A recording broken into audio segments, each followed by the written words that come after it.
Hello, bachcho. Let's read this question. So this question says, from a tower of height capital H, a particle is thrown vertically upward with a speed u. The time taken by the particle to hit the ground is n times the time taken to reach the highest point of its path. The relation between h u n के बीच में आपको relation यहाँ पर बताना है. Alright, तो चलिए इस क्वेश्चन का की कॉन्सेप्ट आप क्या लिख सकते हैं. The key concept of this question constant acceleration का केस है. ठीक है, किसका कांस्टेंट एक्सेलरेशन का. ठीक है, कांस्टेंट एक्सेलरेशन लिख लीजिए या फिर क्या लिख लीजिए बच्चों, इक्वेशन ऑफ मोशंस लिख लीजिए. ठीक है, this will be the key concept of this question. Okay, question बोला गया कि from A tower of height capital H A particle is thrown vertically upward with एक टावर है. ठीक है, जिसकी हाइट एच है. ठीक है, मैं यहाँ पर ड्रॉ कर लेता हूँ. Let this is a tower. ये आपका यहाँ पर से कोई टावर है जिसकी हाइट कितनी है, एच के इक्वल है.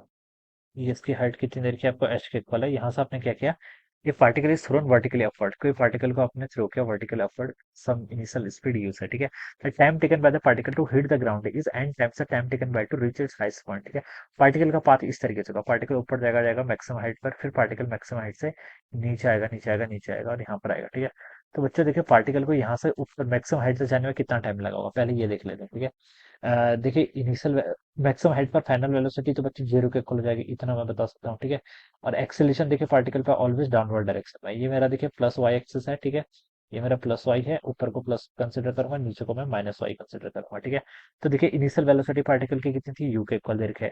ठीक है, फाइनल वेलोसिटी आपकी जीरो हो जाएगी जब ये मैक्सिमम हाइट पर पहुंचेगा. ठीक है, एक्सेलेरेशन ऑलवेज डाउनवर्ड है इसलिए माइनस जी लिखूंगा. टाइम बताना है तो v is equal to u plus a t, इस इक्वेशन का यूज करता हूँ. ठीक है, final velocity zero, initial velocity u, acceleration minus g into time, इसको टी1 बोल देता हूँ. तो टी1 की वैल्यू कितनी आएगी आपकी, यू बाई जी के इक्वल.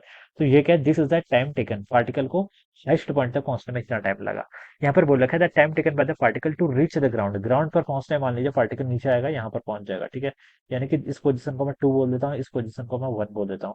वन से टू आने में कितना टाइम लगा, the time taken by the particle to hit the ground is n times. ठीक है, इसके एन टाइम्स, यानी कि इस टाइम को मैंने टी टू बोल दिया मान लीजिए, ये किसके इक्वल होगा आपका, एन टाइम्स टी वन के इक्वल होगा. ठीक है, और एन यू बाई जी के इक्वल होगा. ये आपका टाइम आएगा. ठीक है, इतना टाइम आपको क्वेश्चन में बोला गया. ठीक है, the relation between h u and n, h u और एन के बीच में रिलेशन बताना है. ठीक है, अब बच्चों देखिए सेकंड केस के आपका पार्टिकल यहाँ से लेकर यहाँ तक के इसको मोशन को एनालाइज करना है. ठीक है, पार्टिकल का देखिए कौन सी डिस्प्लेसमेंट गिवन है, एक्सेलेरेशन आपको पता है, इनिशियल वेलोसिटी पता है, टाइम पता है, तो कौन सी इक्वेशन का यूज करना चाहिए, s is equal to u t plus half a t square. ठीक है, इस इक्वेशन का यूज करना बेस्ट रहेगा. ठीक है, एस क्या है, डिस्प्लेसमेंट. पहले पार्टिकल यहाँ पड़ता है, फिर पार्टिकल फाइनली टू पर आ गया, तो पार्टिकल नीचे की तरफ है. देखिए नेगेटिव वाई के अलावा है ना, तो उसका डिस्प्लेसमेंट कितना होगा, minus h is equal to initial velocity u थी, ऊपर की तरफ थी तो प्लस लूंगा.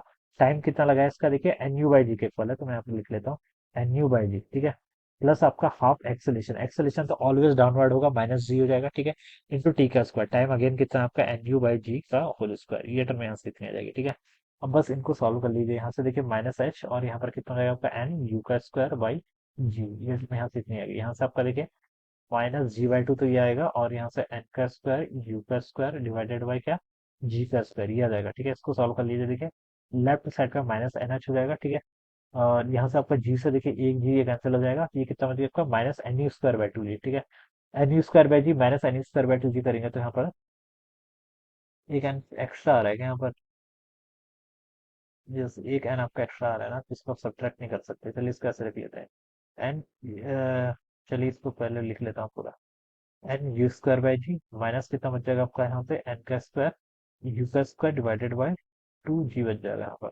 राइट, हाँ ये बचेगा. ठीक है, अब बच्चों देखिए यहाँ से क्या कर लीजिए आप, आपको रिलेशन बताना है बेसिकली. ठीक है, तो आप देखिए यहाँ पर इसको आप ऐसे लिख लीजिए. देखिए इसी इक्वेशन को आप यहाँ पर क्या लिख सकता हूँ, मैं यहाँ पर लिख रहा हूँ minus h is equal to. ठीक है, यहाँ पर देखिए आपका n u square by g, ये टर्म तो कांस्टेंट है, n u square by g इस टर्म कॉमन है, मतलब इसको बाहर ले लीजिए. वन माइनस यहाँ का बच जाएगा आपका एक एन यहाँ बच जाएगा डिवाइडेड बाय आपका टू, वाली टर्म यहाँ पर बच जाएगी. ठीक है, ये टर्म यहाँ पर से आएगी. अब आप क्या कर लीजिए, चलिए इस टू को बाहर लेके जाइए, तो टू बाहर हो जाएगा तो यहाँ पर टू माइनस एन हो जाएगा. ठीक है, ये कितना हो जाएगा आपका, टू माइनस एन हो जाएगा. ऑलराइट, ये टर्म यहाँ से इतनी हो गई.